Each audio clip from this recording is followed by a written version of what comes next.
मेरा दुख आपसे सिर्फ इतना ही है कि इतिहास को पढ़िए और इतिहास को दुनिया को बताइए। जो चौराहों चौराहों पे, सड़क सड़क पे आग लगा करके इस देश को तोड़ना चाहते हैं, इस देश की संस्कृति से नफरत करना चाहते हैं, जो इसको दारुल हर्ब से दारुल इस्लाम बनाना चाहते हैं, जो ग़ज़वा-ए हिंद लागू करना चाहते हैं, उनसे कहिएगा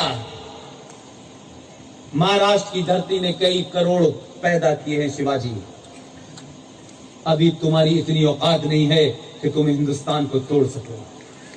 यह तो हो सकता है कि एक विश्वविद्यालय के अंदर अल्लाह का नाम लेकर के आप कह सकते हैं भारत तेरे टुकड़े होंगे इंशाल्लाह इंशाल्लाह। एक बात ध्यान रखें कान खोल के वो लोग, भारत संविधान से चलेगा। भारत की संसद जो बिल बहुमत से पास करेगी वही लागू होगा। अगर आपको ये भारत का संविधान पसंद नहीं है, भारत की संसद पसंद नहीं है, तो आपके लिए दरवाजे खुले हैं, कहीं भी चले जाएं। कोई गलतफहमी नहीं होनी चाहिए। ये 1947 वाली गलती नहीं करने वाला। अभी तो सिर्फ दिल्ली 2 भेजे हैं इसने।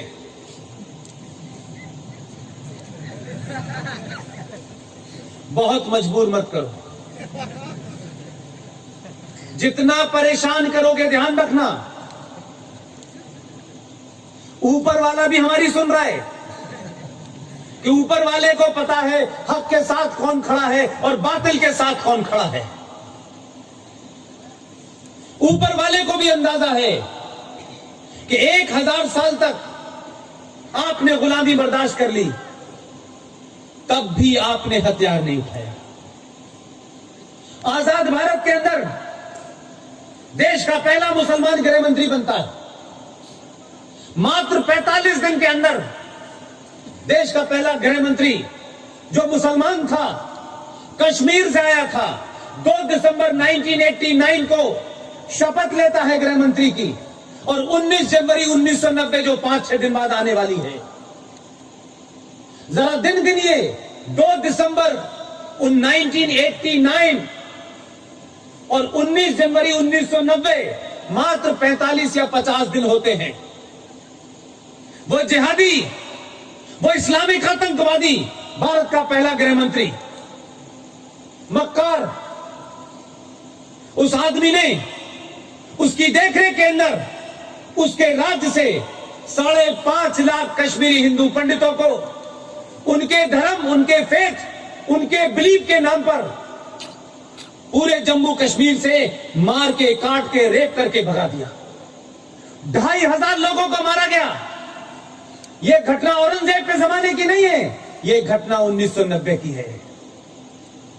लेकिन देश में कहीं सड़कों पे कोई मुसलमान यह कहता सुनाई नहीं दिया कि हमारे कुरान में लिखा हुआ है कि एक बेगुनाह का कत्ल पूरी इंसानियत का कत्ल है। मुझे कोई नहीं मिला कन्याकुमारी से लेकर आसाम तक। ये मक्कार, ये मुनाफिक, ये गद्दार नहीं बोले। आपको 2 घटनाएं बताता हूं मैं। अब तो फिल्में बन रही हैं। एक महिला कश्मीरी हिंदू पंडित, वो भी 1990 में जैसे हजारों लोग भागे, कुछ कपड़े भी नहीं थे।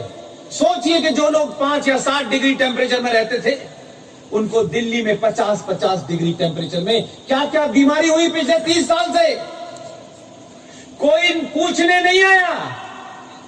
किसी ने नहीं पूछा कि भाई ये कश्मीरी हिंदू पंडित, इनका कौन सा ऐसा आरोप और अपराध है, इन्हें किस लिए मारा गया, क्या किसी को मारा था, क्या किसी की बेटी को छेड़ा था, क्या किसी की नौकरी छीनी थी।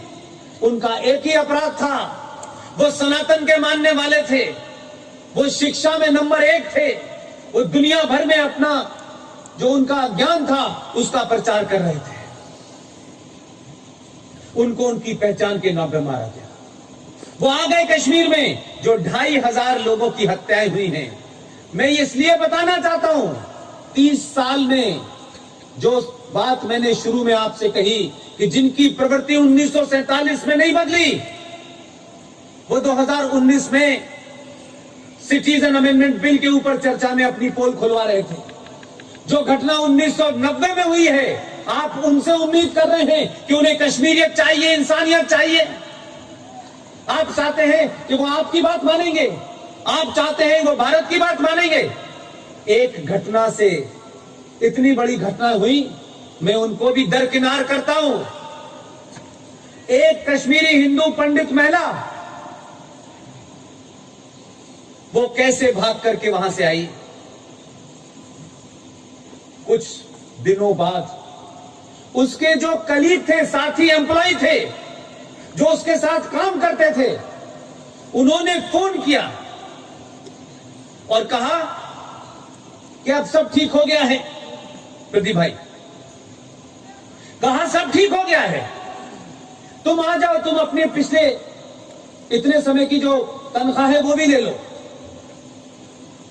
उस औरत का भोलापन देखिए। उसने ये सोचा कि शायद मॉब मेंटेलिटी के अंदर, भीड़ की मानसिकता से शायद ये अपराध हो गया हो। ये कलीग मेरे साथ 20-20, 30-30 साल से नौकरी कर रहे हैं। उसने उन पे यकीन कर लिया। वो महिला श्रीनगर चली गई। उस महिला के साथ और 21 के 21 एम्प्लॉय ने सामूहिक बलात्कार किया। और बात यहीं तक नहीं रुकती। सामूहिक बलात्कार करने के बाद उस महिला के सारे कपड़े उतारे और हाथ से जो आरा मशीन थी उसमें उसके 4 टुकड़े कर दिए। वो कहते हैं हमें इंसानियत चाहिए, कश्मीरियत चाहिए। तुम्हें कोई इंसानियत नहीं चाहिए, कोई कश्मीरियत नहीं चाहिए।